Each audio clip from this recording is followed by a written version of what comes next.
Hello everyone. तो आज हम लोग क्वेश्चन प्रैक्टिस करेंगे कांग्रुएंसी का क्लास 7 का। तो देखिए बताया गया था कि हमारे पास टोटल 4 तरह का रूल है कांग्रुएंसी प्रूफ करने का, मतलब कांग्रुएंसी को दिखाने का हमारे पास 4 रूल है, जिसमें हम लोग एक पार्ट को एक्सटेंड किए थे। दैट इज टोटल कितना हो जाएगा, 5 हो जाएगा, है ना। तो हमारे पास था ट्रिपल एस, मतलब दो ट्रेंगल का अगर ऑल साइड्स बराबर हो गया then it is called triple S congruency. अगर सर किसी ट्रेंगल का दो साइड और इंक्लूडिंग एंगल कितना, two sides and including angle अगर इक्वल हो गया आपस में, तो क्या कराएगा, साइड एंगल साइड कहलाएगा। उसके बाद अगर सर एंगल साइड एंगल, मतलब दो एंगल और बीच का साइड क्या बोला गया, दो एंगल और बीच का साइड, दो एंगल और बीच का साइड दो ट्रेंगल का अगर बराबर हो गया तो कहलाएगा एंगल साइड एंगल कांग्रुएंसी। और लास्ट में पढ़े थे आरएचएस, राइट हाइपोटेन्यूज साइड, यानी कि एक एंगल 90 डिग्री हो, हाइपोटेन्यूज के बराबर हो और कोई भी एक साइड आपस में बराबर होगा तो दोनों ट्रेंगल हो जाएगा कांग्रुएंट, और कहते हैं हम लोग क्या उसको आरएचएस बोले थे, है ना। और इस चीज को आगे एक्सटेंड किए थे तो हम लोग बोले थे एंगल एंगल साइड, मतलब दो एंगल और कोई भी एक साइड दो ट्रेंगल का अगर बराबर हो रहा है, two angle and one side, then it is called angle angle side, है ना। तो ये सब बात हम लोग डिस्कस कर लिए थे, है ना। ऐसा बात क्लियरली समझ लिए थे। ये टोटल इतना तक आपको ट्रेंगल देखना था, ठीक है। अब बढ़ेंगे हम आगे। एक स्पेशल बात है सर, देखिए दो ट्रेंगल का साइड साइड साइड आप पढ़ा दिए थे, क्या पढ़ा दिए थे, साइड साइड साइड।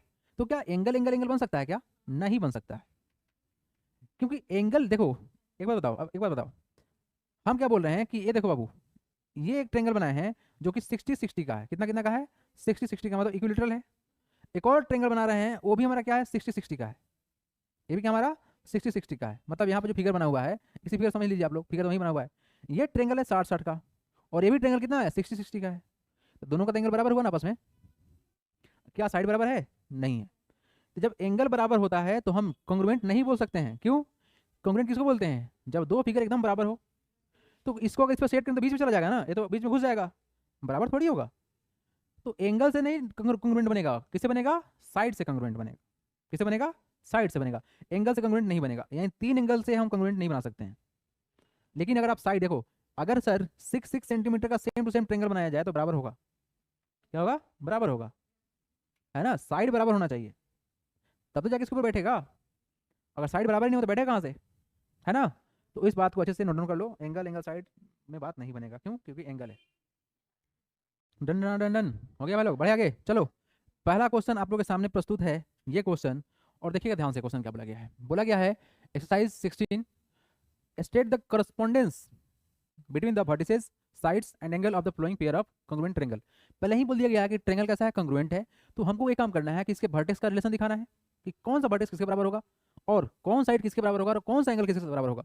सबसे ज्यादा इंपॉर्टेंट यही है, अगर ये बात हम लोग अच्छे से समझ में आ जाए ना तो कांग्रुएंसी का हर क्वेश्चन को हम लोग कर लेंगे, और कांग्रुएंसी का एंगल के साथ हम लोग फिगर ट्रेंगल सब कुछ डिफाइन कर लेंगे। बस इस वाले को अच्छे से समझना है आप लोगों को, ठीक है। पहला बात करते हैं ट्रेंगल जो हमारे पास दिया गया है। कांग्रुएंट का बेसिक मतलब क्या हुआ सर, कि दोनों ट्रेंगल क्या होगा, बराबर होगा, क्या होगा, बराबर होगा। अब बराबर तो मतलब यही हुआ ना कि सर इसका साइड्स भी बराबर होगा, इसका एंगल भी बराबर होगा। अब एंगल बराबर मतलब वर्टेक्स भी बराबर होगा, होगा ना।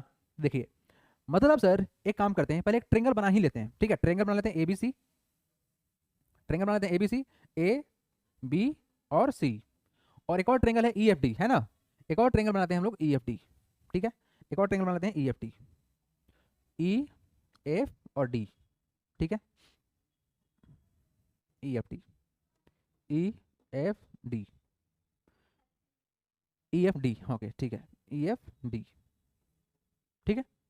बोला गया कि दोनों ट्रेंगल क्या हमारा कांग्रुएंट है, क्या हमारा ये दोनों ट्रेंगल क्या है, कांग्रुएंट है। दोनों ट्रेंगल क्या हम लोग का कांग्रुएंट है ना। ये दोनों ट्रेंगल कांग्रुएंट का मतलब क्या हुआ कि अगर सिर्फ दोनों ट्रेंगल का अगर हम वर्टेक्स का रिलेशन देखें, क्या देखें, वर्टेक्स को देखें, वर्टेक्स को, ठीक है। तो state the correspondence between the vertex, तो वर्टेक्स का रिलेशन क्या निकलेगा हम लोग का, in triangle A B C and E F D है ना। ई एफ डी देखो, नाम चेंज नहीं करना, ट्रेंगल ई एफ डी, ट्रेंगल ई एफ डी। तो सर ए एक वर्टेक्स है ना, वर्टेक्स को हम कैसे दिखाते हैं, अगर वर्टेक्स के बारे में बात करें हम लोग तो कौन किसको रिप्रेजेंट करेगा, वर्टेक्स कौन किसको रिप्रेजेंट करेगा, तो ए रिप्रेजेंट किसको करेगा, देखो ध्यान से, ए रिप्रेजेंट करेगा ई को, किसको करेगा, ए करेगा इस ई को, ठीक है। देखो तो सर ए ई को रिप्रेजेंट करेगा, ए इस ई को रिप्रेजेंट करेगा, है ना। ए करेगा इस ई को रिप्रेजेंट, मतलब वर्टेक्स हमारा करेगा, ए ई के पास बैठेगा। अगर इसको उठा के यहाँ पे ले जाए तो किसके पास सेट होगा, ई के पास सेट होगा। उसके बाद और क्या होगा बाबू, सर बी किसके पास होगा, बी वर्टेक्स किसको रिप्रेजेंट करेगा, एफ को करेगा। और सी किसको रिप्रेजेंट करेगा, डी को करेगा। यानी वर्टेक्स किसको रिप्रेजेंट कर रहा है ये बात हमको समझना है, ठीक है। ये बात हम लोग को समझना है कि वर्टेक्स कौन किसके पास जाएगा। उसके बाद साइड की बात करें, किसके बारे में बात करें हम लोग, साइड के बारे में बात करें। तो सर साइड को देखा जाए ध्यान से, साइड को देखा ध्यान से, तो कौन सा, ए बी किसके बराबर, ई एफ के बराबर।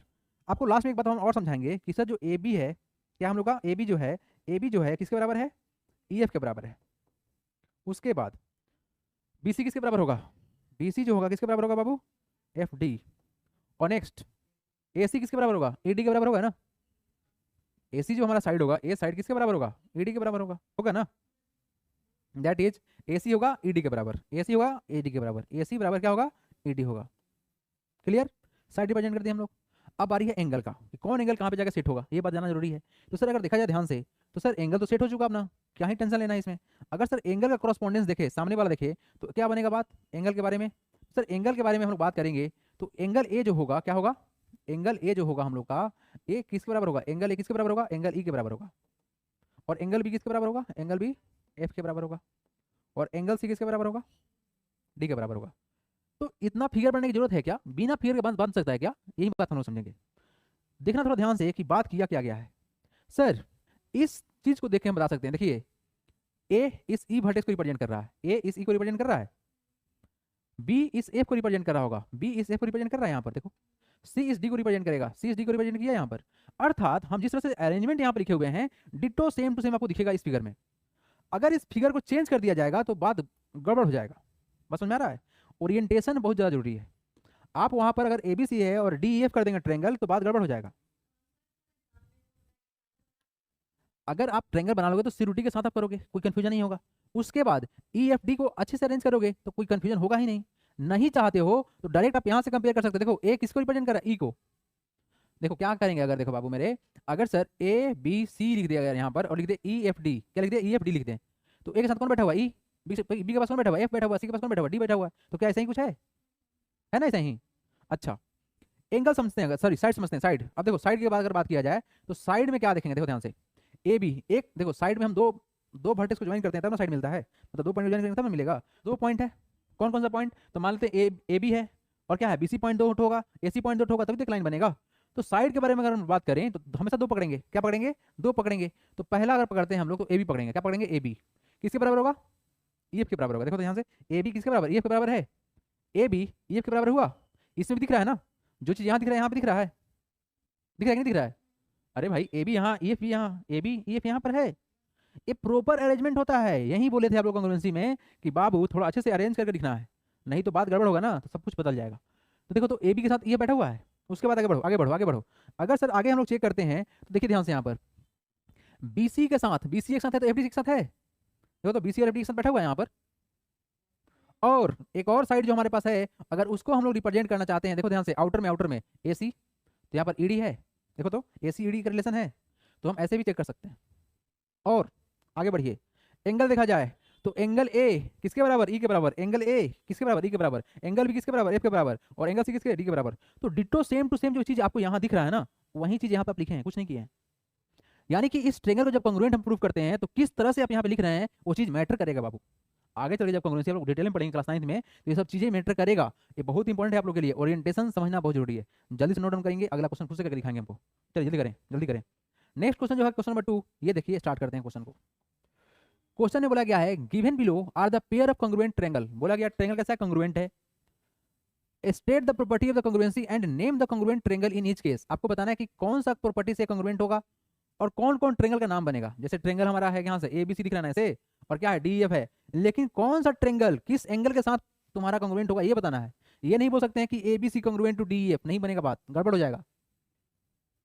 एक्यूरेटली बताना है कि किस एंगल को रिप्रेजेंट कैसे कर रहे हैं, क्योंकि आपने जस्ट समझा ओरिएंटेशन, ओरिएंटेशन समझे ना आप लोग, उस तरह से रिप्रेजेंट करें। देखो पहला क्वेश्चन देखते हैं, पहला क्वेश्चन को देखते हैं, वन बाई वन हम हर क्वेश्चन को सोल्व करेंगे, ठीक है, हर क्वेश्चन को रिप्रेजेंट करेंगे। चलिए पहला क्वेश्चन देखिए, अब बातों को समझना है। अब देखा जाए तो दो ट्रायंगल तो बिल्कुल है, ए बी सी दिख रहा है और डी एफ दिख रहा है, ऐसे कुछ दिख रहा है, चाहे सी ए बी दिख रहा है तो डी एफ दिख रहा है, ऐसे कुछ दिख रहा है। वैसे नहीं पढ़ेंगे हम लोग, पढ़ेंगे कैसे, देखो ये जो साइड है महाशय इसके बराबर है, ये एंगल सी इस एंगल ई के बराबर है। देखो ध्यान से, आप लोग एक बार सिखाया गया ना कि एंगल ए बी सी लिख रहे हैं, इसका मतलब क्या होता है कि एंगल कहाँ बन रहा है, बी के पास बन रहा है, यही ना। एंगल रिप्रेजेंट करते हैं तो हम लोग दिखाते हैं बीच वाला पार्ट क्या है, एंगल का पार्ट है। आप यही बात करते हैं ना, एंगल को बीच में रखते हैं रिप्रेजेंट करते टाइम, तो यहाँ पर बीच में क्या जाएगा, सी जाएगा और क्या जाएगा, ई जाएगा। ये बात तो क्लियर होगा। तो एंगल हमारा कहाँ बैठेगा, देखा ना, सी और कहाँ बैठेगा, बी, सी और ई बैठेगा बीच में। अब इससे पहले क्या रखना है ये मैटर करेगा, देखना ध्यान से। तो ए सी किसके बराबर है, डी के बराबर है, तो रखेंगे ए सी, इधर क्या होगा डी ई। ए सी बी, अब देखो यहाँ पर बी सी, तो क्या तुम्हारा बी सी साइड किसके बराबर है, ई एफ के बराबर है, तो A C B congruent to D E F होगा। आया बात समझ में, A C B, A C B congruent to D E F. अब कौन सा प्रॉपर्टी लग रहा है, साइड एंगल साइड, क्या लगा बाबू, साइड एंगल साइड, देखो तो साइड है, ये एंगल है, ये साइड है, दो साइड के बीच का एंगल है, तो बोलेंगे सर ये by side angle side congruency. Clear, समझ में आया, समझ में आया। एक बात आप लोग और जानो, अगर दो ट्रेंगल भाई मेरे कॉन्ग्रुएंट हुआ, क्या हुआ, अगर दो ट्रेंगल कॉन्ग्रुएंट हुआ तो रिमेनिंग जो पार्ट है वो भी कॉन्ग्रुएंट होगा, सॉरी क्या होगा, वो भी तुम्हारा क्या होगा, इक्वल होगा। अगर दो ट्रेंगल हम लोग का अगर इक्वल हो गया, दो ट्रेंगल क्या हुआ, कॉन्ग्रुएंट हो गया, मतलब इक्वल हो गया, जैसे ही दो ट्रेंगल हमारा कॉन्ग्रुएंट हुआ तो रिमेनिंग जो कुछ भी है, साइड है, एंगल है, सब क्या होगा, बराबर बराबर होगा। अर्थात एक प्यारा सा वर्ड है सीपीसीटी, सीपीसीटी, इसका मतलब क्या होता है, corresponding part of congruent triangle, क्या होता है इसका मतलब, corresponding part of congruent triangle, that is called as corresponding part of congruent triangle CPCT इसको बोलेंगे हम लोग शॉर्टकट में, ठीक है। दो ट्रेंगल, अर्थात अगर इस फिगर से समझे हम लोग तो देखो बाबू, एंगल सी किसके बराबर था, एंगल ई के बराबर था, एंगल सी किसके बराबर था, एंगल ई के बराबर था, अर्थात एंगल, एंगल एक किसको रिप्रेजेंट करेगा, जल्दी बताओ तुम लोग, एंगल एक किसको रिप्रेजेंट करेगा, बताओ तो यहाँ पर, एंगल एक किसको रिप्रेजेंट करेगा, डी को रिप्रेजेंट करेगा, तो फर्क पड़ेगा कि नहीं पड़ेगा ओरिएंटेशन से, एंगल ए किसके बराबर, डी के बराबर, अर्थात अगर हम बोलना चाहें ना तो एंगल ए बराबर क्या होगा भाई, एंगल डी के होगा, क्यों, बाई सीपीसीटी, सीपीसीटी। और क्या बराबर होगा, देखो तो एंगल बी किसके बराबर होगा, एफ के बराबर होगा, क्या होगा, एंगल बी हमारा किसके बराबर होगा, एंगल बी होगा एफ के बराबर, एफ के बराबर, एंगल क्या बोल रहा है भाई, यहाँ का जो एंगलवा है, ई एंगल का बात कर रहे हैं, ए एंगल का बात कर रहे हैं, ए एंगल बी किसके पास बैठेगा, एफ के पास बैठेगा ना, एंगल बी किसके बराबर होगा, एंगल एफ के बराबर होगा, ये भी क्यों होगा, बाई सीपीसीटी। आइए और देखते हैं और नजरा लेते हैं इसका, क्वेश्चन में तुमको इतना ही लिखना था, आंसर तो इतना ही लिखना था, बट क्वेश्चन का जो एवोल्यूशन है ना ये जरूरी है, इस क्वेश्चन को एवोल्यूशन जरूरी है, समझना जरूरी है कि कौन एंगल किसको, देखो एंगल ए डी को रिप्रेजेंट करेगा, सी किया था बी ई को रिप्रेजेंट किया था, सी और ई बराबर था, क्या था हम लोग का, सी और ई बराबर था, क्वेश्चन देखो ध्यान से, क्या था हम लोग का बराबर, सी और ई बराबर था ना, गिवन था ना, ये हम लोग का जो मेजरमेंट का जो दिखाता है ना, ये जो सिंबल दिखाता है आप लोग को, ये दिखाता है इक्वल पार्ट, है ना, सिखा चुके हैं सब कुछ हम पहले ही। तो सर सी और ई हमारा बराबर हुआ ना बराबर, तो उस तरह से ढूंढना पड़ेगा, तो सर बोलेंगे एंगल ए किसके बराबर, डी के बराबर, एंगल ए किसके बराबर, डी के बराबर, और बी किसके बराबर, एफ के बराबर, ये बात समझना जरूरी था। उसके बाद साइड देखो, साइड देखो तो साइड किसके बराबर होगा, साइड कौन सा, सर ए सी तो हमारे बराबर था किसके, डी के, ऑलरेडी हमारा कौन सा बी सी जो साइड था हमारा किसके बराबर था, ई एफ के बराबर था, देखो ध्यान से यहाँ से, ए सी साहब के साथ कौन बैठे हुए हैं, ए सी के साथ कौन बैठा हुआ है, डी बैठा हुआ है, क्वेश्चन गिवन था, गिवन था, और देखो यहाँ से बी सी, ये रहा तुम्हारा बी सी, ऐसे लिखा हुआ है, तो यहाँ पर क्या है तुम्हारा ई एफ ही ऐसे लिखा हुआ है ना, बिल्कुल यहाँ पर बैठा हुआ है, साथ में बैठा हुआ है कि नहीं बैठा हुआ है, बैठा हुआ है, तो ये चीज़ों को लिखना जरूरी है, ऐसे लिखना जरूरी है। आप यहाँ पे ऐसे कर देंगे कि सर यहाँ पर कि ए सी बी है ना, तो बी सी ए, और इधर कर देंगे डी एफ, तो गलती माना जाएगा, इसीलिए हमारा एंगल कोरस्पॉन्डिंग साइड और कोरस्पॉन्डिंग वर्टेक्स का रिलेशन जानना जरूरी है, इतना चीज़ तो पहले आप लोग नोट डाउन कर लो। बात समझ में आया कि नहीं आया है, ये बहुत ही मतलब पजल वाला क्वेश्चन होता है, अगर सही से समझ में आ गया तो ठीक है, नहीं तो फिर घुमा देगा। चलिए अगला क्वेश्चन का स्टेटमेंट लिखेंगे आप लोगों से, देखिए नेक्स्ट क्वेश्चन, क्वेश्चन क्या है, आपके पास दो ट्रेंगल है पी क्यू आर, सॉरी हाँ वहीं से ही तो है, आर पी क्यू और एम एन सी, देखो ध्यान से, अगर देखा जाए तो यहाँ पर ट्रेंगल बन रहा है कौन सा, राइट एंगल बन रहा है ना, तो राइट एंगल सामने क्या होगा, हमारा हाइपोटेन्यूज बराबर होगा ना, तो डेफिनेटली बात समझ में आ गया, आरएचएस लेगा ना, आरएचएस प्रॉपर्टी तो लेगा, लेकिन रिप्रेजेंट कैसे करेंगे, देखो रिप्रेजेंटेशन के लिए हम क्या करेंगे, सबसे पहले चुनेंगे एंगल को, तो एंगल पी किसके बराबर होगा, एन के बराबर होगा ना बाबू, एन और पी हमारा 90 90 है ना, इसको सेलेक्ट कर लो। उसके बाद साइड देखो क्या है हमारा, साइड पी क्यू है ना, और क्या है एन एम है ना, यानी पी के बाद क्यू बैठा सकते हैं, अगर आपने ऐसा बैठाया एन के बाद क्या बैठा सकते हैं, एम बैठा सकते हैं ना, आपने ऐसे बैठा दिया, एक साइड बाकी रह गया ना, इसको तो बीच में रखना था, इसको तो बीच में रखना था, पी को बीच में रखना था ना, यानी इससे पहले हम किसको बैठाएंगे, आर को बैठाएंगे, उससे पहले क्या बैठाएंगे, एल को बैठाएंगे। अब चेक करो, पी और एम एन हमारे बीच में है कॉन्ग्रुएंट, उसके बाद देखो पी क्यू साथ साथ में है, पी क्यू, इस पी क्यू को रिप्रेजेंट कौन कर रहा है, एम एन कर रहा है ना, सही है। उसके बाद सर देखिए यहाँ से, और कौन हमारा आर क्यू ये बना, आर क्यू एल एम बना हमारा, बना ना, ये दोनों ट्रायंगल कॉन्ग्रुएंट हो गया, किस प्रॉपर्टी से, बाई आर HS प्रॉपर्टी। समझ में आया? सिंपल है ना। सबसे पहले क्या करना है, हमको पहले एंगल को बैठा देना है, उसके बाद साइड को पकड़ लेना है, उसके अनुसार से बना देना है। एंगल हमेशा कहाँ पे रहेगा? बीच में रहेगा। कहाँ पे रहेगा?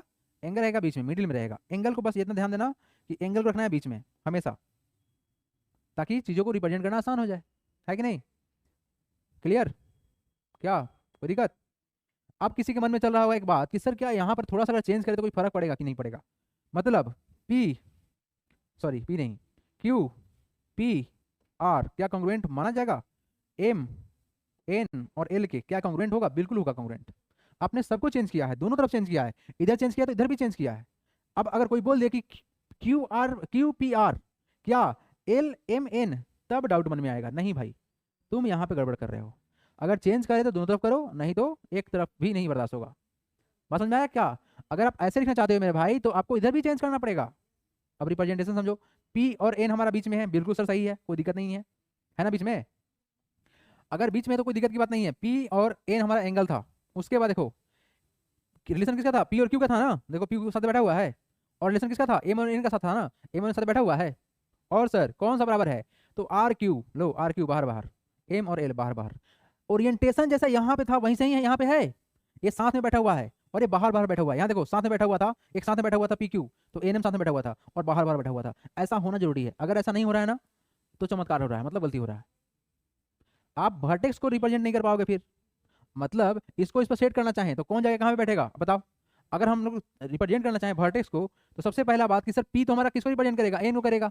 ये तो पता ही था, ये तो पता ही था। लेकिन उसके अलावा बताओ, यहाँ देखो R किसको करेगा? L को करेगा। किसको करेगा? R हमारा L को करेगा। मतलब R जो होगा सर ये करेगा किसको रिप्रेजेंट? L को करेगा। बचा कौन सा? Q किसको करेगा? M को करेगा। तो ये बात इंपॉर्टेंट है। मतलब इस ट्रेंगल को ऐसे ट्विस्ट करके बैठाएंगे तो किस पे जाके सेट करेगा, ये चीज इंपॉर्टेंट होता है कि आप ट्रेंगल को सेट कर पा रहे हैं कि नहीं कर पा रहे हैं। क्योंकि मेरे भाई इस ट्रेंगल को ऐसे रखा गया है और इस ट्रेंगल को ऐसे रखा गया है, दिख रहा है ना? इस ट्रेंगल को ऐसे रखा गया है और इस ट्रेंगल को ऐसे रखा गया है। तो इस ट्रेंगल को नचा के ऐसे सेट करना पड़ेगा, तब तो पता बनेगा। इसको यहाँ से पकड़ेंगे, पी को उठाएंगे, इनके पास सेट करेंगे तब बैठेगा। तो किस तरह से बैठाना होगा ये बात मैटर करेगा। जैसे मान लो मेरे ऊपर मेरे को सेट करना है तो भाई सर और पैर एक तरफ रहेगा तब ना सेट होगा। राइट साइड सेट रहेगा तब ना होगा। साइड एक तरफ से आपको राइट को लेफ्ट कर दे, सेट होगा? नहीं होगा। मान लो मेरा ही दो फोटो को भी बनवा देते हैं और सेट करने की कोशिश करते हैं, तो सेट सही तरीके से करो तब तो होगा सेट। इसीलिए ये चीज़ जानना जरूरी है, ये सब चीज़ जो जानना जरूरी है